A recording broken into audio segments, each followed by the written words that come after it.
Joan case. Psychologist John Money at Johns Hopkins believed that gender identity was a product of nurture, not biology. When an infant named Bruce Peter Reimer suffered a botched circumcision that destroyed his genitalia, Money saw an opportunity to prove his theory. He convinced the parents to raise Bruce as a girl, renamed Brenda, and undergo hormone treatment. Money documented the case as a success, citing Brenda's behavior as proof that gender could be learned. But behind the scenes, Brenda was deeply unhappy, resisting feminine clothing and toys and suffering severe depression. At 14, Brenda learned the truth about being born a boy and chose to live as male again, adopting the name David. Despite reclaiming his identity, years of trauma led to his death by suicide in 2004. The case became a tragic lesson in the ethical limits of psychological and medical experimentation and the danger of using human lives to prove ideological theories. Project MKUltra.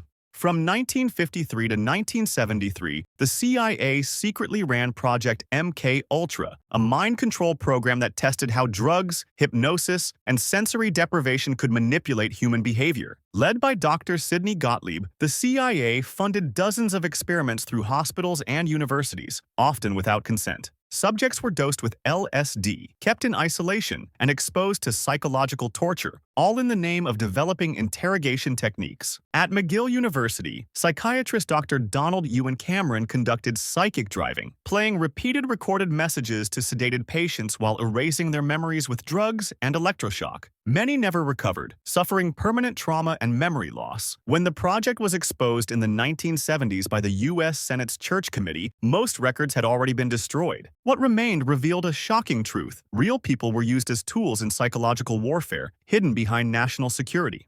Pit of despair. At the University of Wisconsin-Madison, psychologist Harry Harlow, famous for his earlier cloth mother experiments, designed a terrifying study known as the Pit of Despair. He placed infant rhesus monkeys alone in a small, dark, steel isolation chamber for up to 1 year, depriving them of any social or sensory contact. The results were devastating. The monkeys emerged catatonic, self-mutilating, and incapable of social interaction. Many refused to eat and some died from emotional collapse. Harlow's goal was to study the effects of isolation on depression, but the methods were so cruel that even his colleagues condemned the experiment. Harlow later admitted the name Pit of Despair was intentionally provocative, to make people confront how isolation destroys mental health. Despite its horror, his work did push forward the scientific understanding of attachment, love, and the emotional need for connection. The Aversion Project.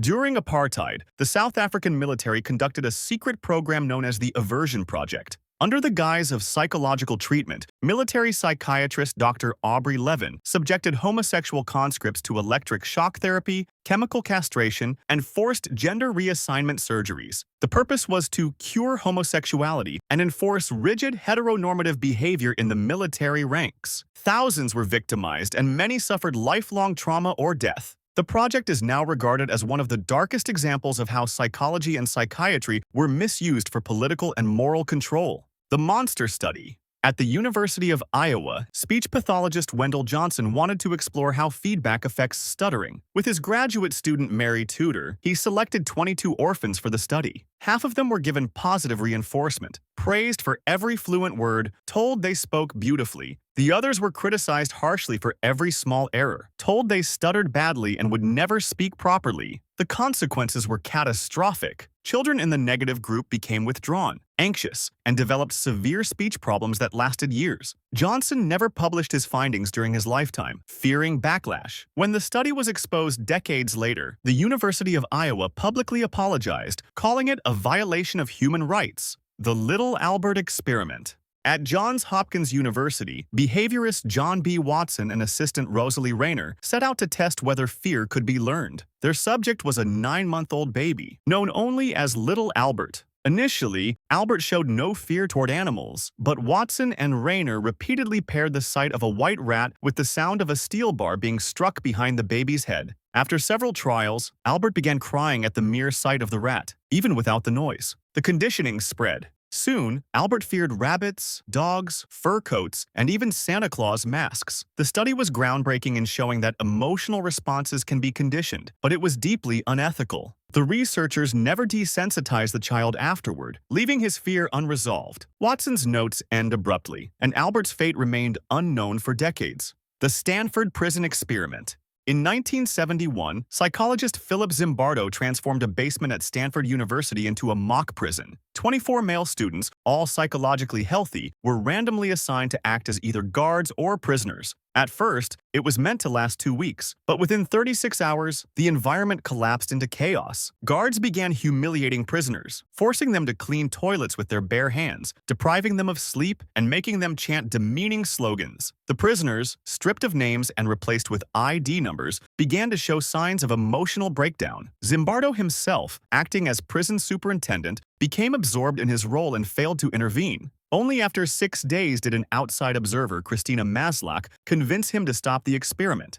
Milgram Experiment. In the early 1960s at Yale University, Stanley Milgram wanted to understand obedience to authority. Inspired by the Nuremberg trials of Nazi officers who claimed they were just following orders, Milgram recruited volunteers through newspaper ads. Each participant met a man, an actor, who they believed was another volunteer. One would be the teacher, the other, the learner. The teacher was told to read word pairs and deliver an electric shock for every wrong answer, increasing voltage each time, from 15 to 450 volts. In reality, there were no shocks, but the actor screamed, pounded on the wall, and eventually fell silent. When participants hesitated, the experimenter calmly insisted, "The experiment requires that you continue." Despite visible distress, sweating, trembling, and even crying, 65% of participants continued to the highest voltage. The results were chilling. Milgram showed that under the right conditions, ordinary people will obey authority even when it means harming another person.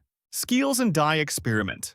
During the Great Depression, psychologists Harold Skeels and Harold Dye conducted a shocking study on abandoned infants in Iowa. They wanted to test whether emotional stimulation and social attention could affect a child's cognitive development. To do this, they selected 13 infants from an orphanage who were labeled as mentally deficient. These infants were transferred to an institution for mentally disabled women, where the women were instructed to care for and emotionally engage with them daily. The results were startling. Within months, the children's IQ scores increased dramatically, and they began to thrive emotionally. Meanwhile, the control group of infants left in the orphanage showed severe developmental decline. Although the findings supported the power of nurture and human affection, the methods were ethically disturbing. These babies were treated as experimental objects, with their futures deliberately manipulated. No consent and no protection, just human lives used to prove a theory during one of America's darkest economic periods. Carney Landis Experiment. In 1924, psychologist Carney Landis asked volunteer participants to smell ammonia to provoke a strong reaction. Then he asked them to express a wide range of emotions: anger, fear, grief, and laughter, while photographing their faces. In a chilling twist, Landis handed each participant a live rat and instructed them to decapitate it with a knife. Most participants hesitated, visibly shaken, but under pressure from the researcher, many complied. Those who refused had to watch as Landis himself decapitated the rat, demonstrating the act in front of them. He photographed everything, every grimace, every frozen expression, in an attempt to link emotion to muscle movement. In the end, Landis found no consistent facial pattern across emotions. The experiment was scientifically useless, but psychologically scarring. Several participants reported lasting distress. Robbers Cave Experiment. In 1954, social psychologist Muzafer Sheriff staged a summer camp at Robbers Cave State Park in Oklahoma with 22 Boy Scouts aged about 11. He separated them into 2 groups, unaware of each other, let them bond, name their teams, and then introduce them. When groups learned of each other, Sheriff orchestrated competitions: baseball, tug-of-war, and cabin raids. The groups became hostile, calling each other names, raiding cabins, and sabotaging meals. Sheriff then introduced superordinate goals, goals that required cooperation from both groups, like fixing a water supply. Over time, the hostility diminished. The experiment illustrates how quickly in-group versus out-group hostilities emerge, and how shared goals can reduce conflict.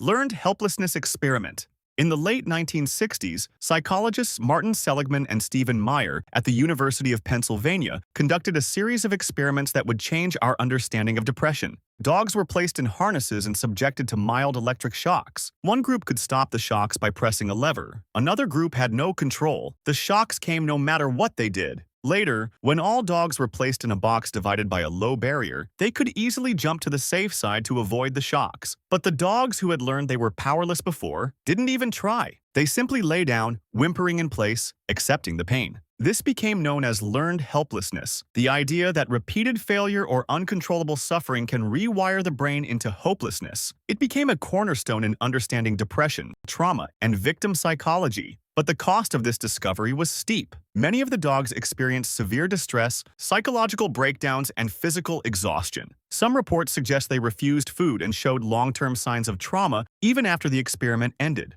Hofling Hospital Experiment.